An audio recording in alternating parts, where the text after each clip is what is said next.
भारत की राजधानी दिल्ली पर संकट के बादल लगातार मंडरा रहे हैं। एक तरफ बार बार भूकंप का आना, प्रदूषण का नियंत्रण से बाहर स्तर और बेलगाम भ्रष्टाचार के कारण बेखौफ डीएमसी एक्ट का उल्लंघन कर न सिर्फ अवैध निर्माण और अतिक्रमण की बाढ़ करोल बाग जोन के तीनों निगम क्षेत्र रमेश नगर, कीर्ति नगर, मोती नगर में आ गई है, वहीं बड़े बड़े इंडस्ट्रियल प्लॉटों को बगैर लैंड यूज चेंज किए टुकड़े टुकड़े में कमर्शियल निर्माण बिल्डरों के साथ मिलकर एमसीडी करोल बाग भवन निर्माण विभाग द्वारा करवाया जा रहा है। खबर मिल रही है कि सिर्फ मोती नगर विधानसभा क्षेत्र में सरकार को इस गैर कानूनी संगठित धंधे से हजारों करोड़ रुपए के राजस्व का नुकसान लगातार हो रहा है। दर्शकों को याद होगा कि कुछ समय पहले डीआईडी न्यूज द्वारा यह खबर चलाई गई थी कि किस प्रकार रमेश नगर निगम क्षेत्र, मोती नगर और करमपुरा निगम क्षेत्रों में जेईई बिल्डरों से साठगांठ कर डीएमसी एक्ट, एलएनडीओ नियमों के साथ एनजीटी के सख्त निर्देशों की धज्जियां उड़ाई जा रही हैं।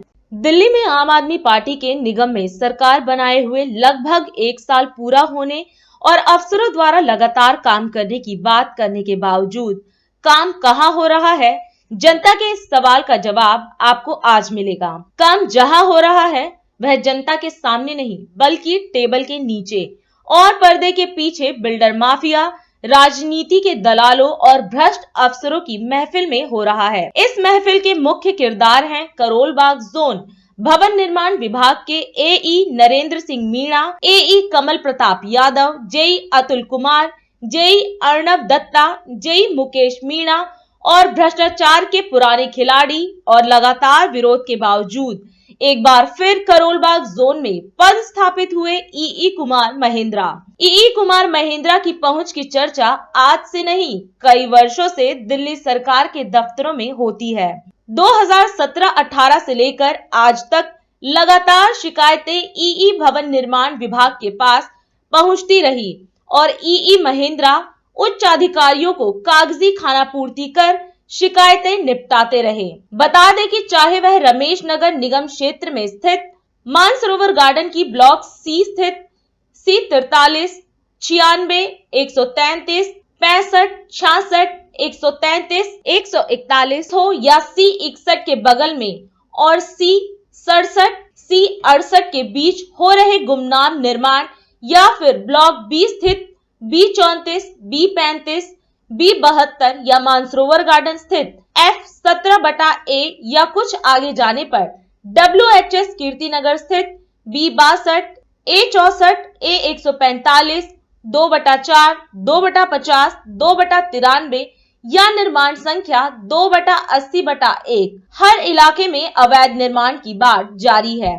पुराने दर्शकों को याद होगा कि किस तरह वरिष्ठ संपादक ललित सुमन ने साफ कहा था कि 3 शब्दों अंडर प्रोसेस, पेंडिंग या डिस्पोज्ड का इस्तेमाल कर ईई महेंद्रा एलजी व सीएम कार्यालय से निवारण हेतु भेजी गई फाइलों को दबाते रहे हैं। उनके इसी खेल का नतीजा रहा कि जब भाजपा शासन में पार्षद भी इनकी लूट से परेशान हो गए तो स्टैंडिंग कमेटी की मीटिंग में उपाध्यक्ष और फिर जोन समिति के चेयरमैन ने खुलेआम कुमार महेंद्रा के खिलाफ मोर्चा खोला। बढ़ते राजनीतिक दबाव को देखते हुए कुमार महेंद्रा को निगम हेडक्वार्टर से पदांतरित कर दिया गया, लेकिन यह कोई सजा नहीं थी, यह तो केवल छुट्टी थी। सरकार बदली और आम आदमी पार्टी के सेवकों के सरकार में आते ही महेंद्रा एक बार फिर करोल बाग जोन की मलाईदार कुर्सी पर काबिज हो गए। निगम चुनाव में पैसे की खातिर बिल्डर माफिया को सफेद पोशों द्वारा मिली छूट को बदस्तूर जारी रखने का काम ईई महेंद्रा करते रहे हैं। यही कारण रहा है कि आम आदमी पार्टी के पश्चिमी दिल्ली के पार्षदों ने मेयर दफ्तर में धरना दिया, प्रदर्शन किया। प्रदर्शन का सिला निकला वही ढाक के 3 पात। आम आदमी पार्टी के पार्षद दावा करते रहे, न खाऊंगा न खाने दूंगा, और अधिकारियों की मनमानी आज भी बदस्तूर जारी है। इसी बीच कुछ हो या ना हो, पार्षदों का भत्ता 300 से 25,000 रुपए हो गया है। यह स्वागत योग्य कदम है क्योंकि इससे पार्षदों को काम करने के लिए प्रोत्साहन मिलेगा, लेकिन इस प्रोत्साहन का कोई परिणाम पश्चिमी दिल्ली में दिखेगा, यह एक बड़ा सवाल है। अफसरों की मनमानी के फलस्वरूप बनी कुछ इमारतों को आप स्क्रीन पर देख सकते हैं।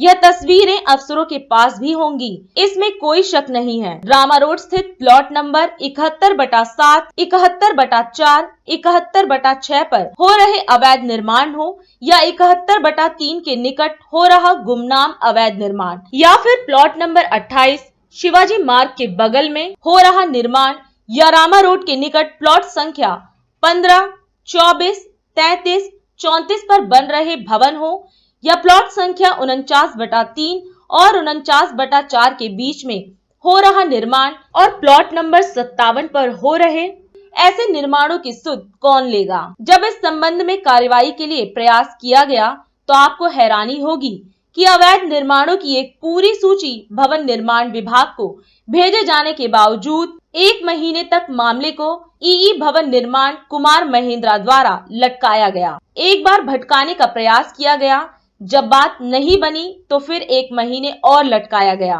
फिर ऊपरी कार्यालयों को सूचना भेजी कि हम तो निरीक्षण करने गए थे, हमें मिला कुछ नहीं। सूची में कुछ इमारतें हैं जो हमारे जोन में आती हैं, उन सभी के पास एसबीपी है। सवाल तो यह बनता है कि एसबीपी का पालन हो भी रहा है या नहीं। आप अगर सूची में शामिल भवन A22 WHS timber market Kirtinagar को देखेंगे तो यह जरूर सोचेंगे कि आखिर कौन सा विभाग या तथाकथित कॉम्पिटिटेंट अथॉरिटी आखिर 3 साइड छज्जे का कमर्शियल भवन निर्माण पास करती है। इन्हीं अनियमितताओं को देखते हुए ईई कुमार महेंद्रा के खिलाफ उप राज्यपाल कार्यालय के माध्यम से विजिलेंस विभाग में शिकायत भेजी गई।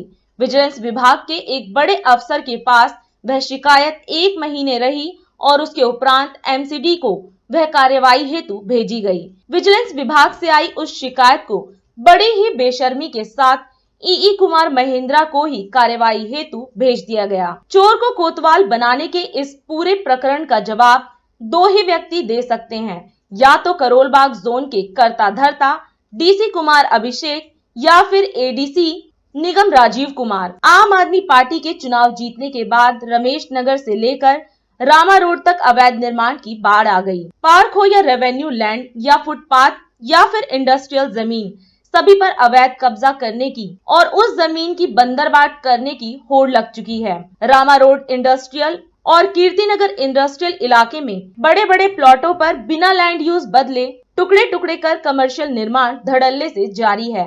बगैर नक्शों के बैंक्वेट हॉल का निर्माण हो रहा है और बगैर नक्शों के यह चल रहे हैं। यह किस एसबीपी के तहत हो रहा है? ईई कुमार महेंद्रा और भवन निर्माण विभाग को इसका जवाब देना होगा। मीडिया और जनता को लगा कि पार्षदों के नए नवेले होने का माफिया फायदा उठा रहे हैं, लेकिन जब सरकार बने 6 महीने से ज्यादा हो गए तब लगा दाल में कुछ काला है।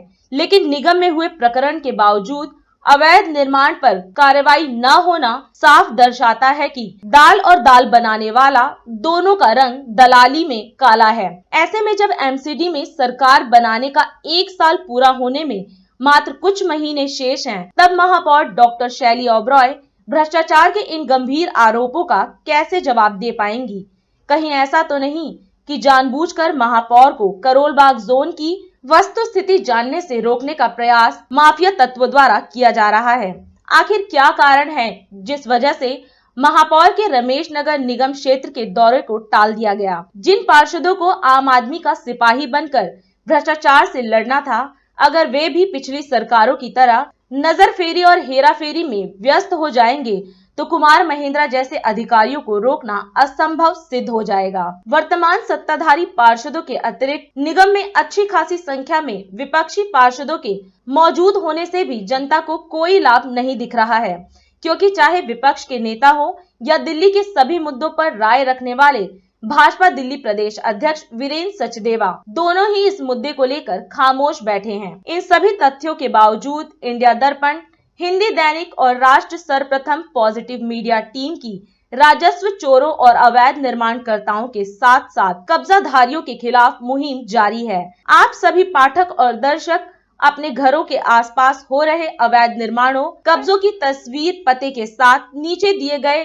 नंबर और ईमेल आईडी पर भेज सकते हैं। अगर करोलबाग जोन भवन निर्माण विभाग का कोई प्रतिनिधि इलाके में बढ़ते अवैध निर्माणों के आलोक में अपने विचार राष्ट्र सर्वप्रथम सकारात्मक मीडिया टीम के सामने रखता है तो उसे भी निष्पक्षता के साथ इस कार्यक्रम में दिखाया जाएगा। स्वच्छ भारत अभियान के सहयोग के रूप में दिल्ली के जंगल राज और भ्रष्टाचार की गंदगी के खिलाफ संघर्ष का यह शंखनाद है। आज प्रदूषण की खराब स्थिति, भूकंप के बार बार झटके याद दिला रहे हैं कि दिल्ली भूकंप प्रभावित क्षेत्रों की सूची में बेहद खतरनाक जोन 4 में आता है।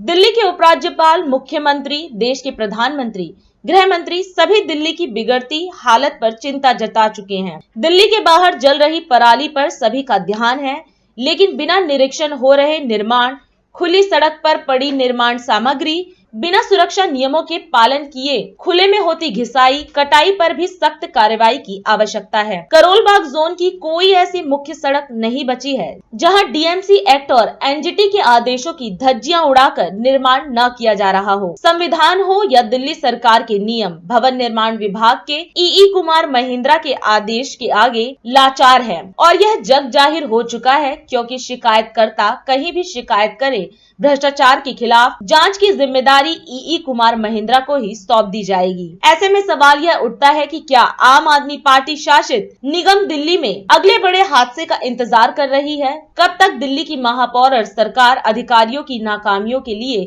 जनता से माफी मांगती रहेंगी? जनता पूछ रही है दिल्ली नगर निगम से, आखिर कब होगा करोल बाग जोन में जंगल राज का अंत?